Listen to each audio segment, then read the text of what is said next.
Good morning. Today is Friday, November 24th. The time right now is 9:13 in the morning. Overnight market was pretty quiet, as we can expect. The US market was closed for Thanksgiving holidays. And not only that, Japan was also closed for the same festival. Excuse me. And we can see that the equity index in the Dow Jones itself, we can see the micro E-mini Dow Jones actually registered a marginal high in the electronic session to as high as 35,388, and the momentum looks to be a little bit missing here. So there's a possibility we could see a pullback in equity markets going into tonight's trading. Now, tonight will be half a day of trading. Market will close at 1 p.m. New York time, which is 2 a.m. Singapore time. So do watch out for the half day trading going into the US sessions. In the micro E-mini S&P 500, same thing. The market momentum is easing off, although there was no new high traded in the electronic session yesterday. The high remains at 4,580.5, not far away from a level which I suspect is going to see the returns of selling interest. The level is 4,619 and a quarter to 4,635, 34 and a half. So any upside potential is going to be quite limited in my opinion. And over in the Nasdaq 100 futures, we can see the high trading at 16,173 and a quarter. Again, this is actually quite bullish. Among the three equity index in the States, Nasdaq seems to be the one that is taking the lead right now. And this is understandable. We have blockbusters, Microsoft prices has been going higher on the back of that open AI takeover of the CEO. But of course, now that the news is that the Altman itself has gone back to OpenAI, so that the premium that we saw in the Microsoft search last week could actually reverse. So do watch out for that possibility going forward into today's trading. And over in Asia, we can see that. Let me see, where is Nikkei now? Now Nikkei remains elevated. Currently, is trading at 33,770. This is not very far away from the week's high at 33,870, and this is not far again from the year's high at 33,950. We want to see how the market reacts at 34,000 if the market haven't gone go higher to test the year's high. There is a possibility we could still see the pullback that I'm talking about in equity markets. And in Hong Kong, in the Hang Seng Index, market could go either way.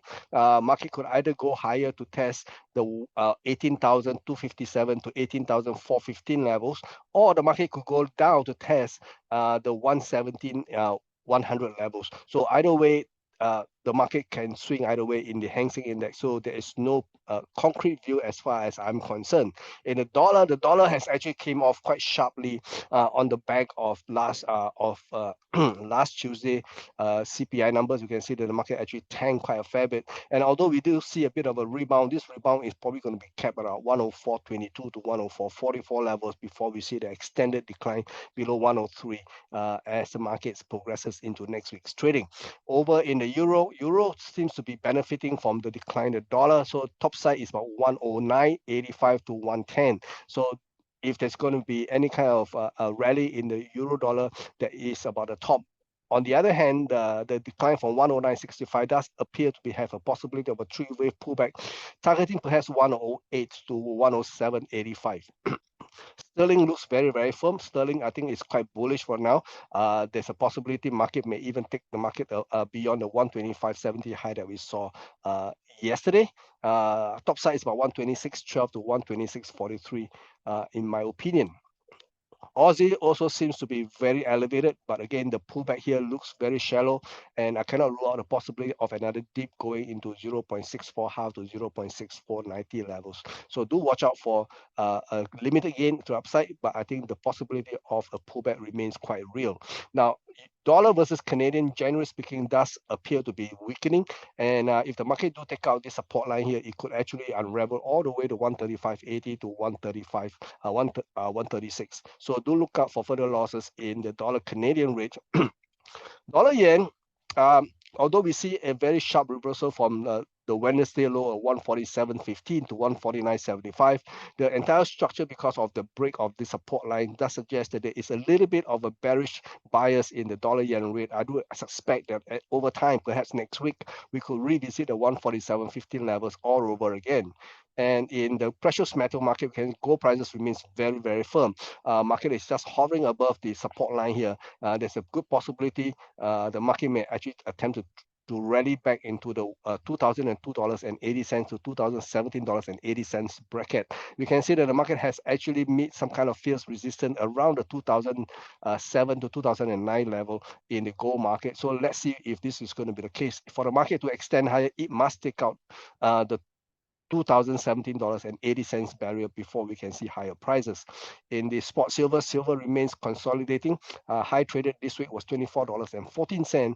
There's a possibility the market may pull back a little bit to retest the $23.22, perhaps into $23.01 to $23.18 before the market takes off.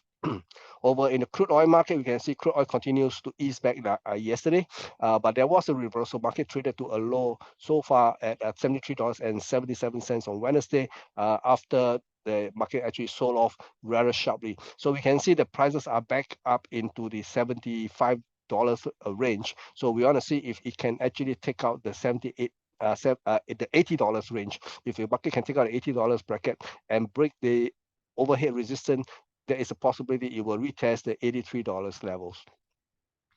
Now in Bitcoin, you can see that Bitcoin remains very elevated. There was a pullback from just under 38,000 all the way to 35,658 on the back of CZ being fined $4 billion by the Security Exchange Commission, and he had to step down as the current CEO, and that caused Bitcoin prices to actually went down to 35,658. But we can see since then the market has actually reevaluated the impact of this move, and the market decided that it is going to be okay, they can survive this. So Bitcoin is back to about 37,500 levels as we are speaking. So not sure whether it can actually take out the 38,000. Technically we have a triple top here, so that is hanging over the market. Technically there is a risk that the market may come down even below the 33,200 levels that we saw as a swing low.